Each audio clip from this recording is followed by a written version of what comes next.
Porsigido eh. 5:30 pa yan nagising. At sabi ko kagabi magja-jogging. Aba, lakas oh. Parang nakasampung round na to dito. Ang galing.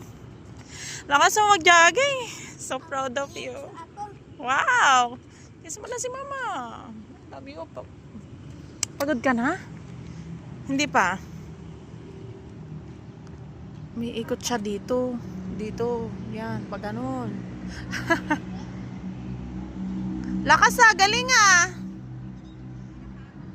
Hindi pa nga napapagod. Diyos ko, nakasampu na ata.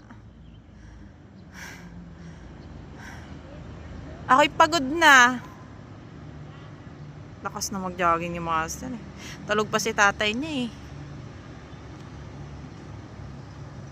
Babawi ng tulog eh.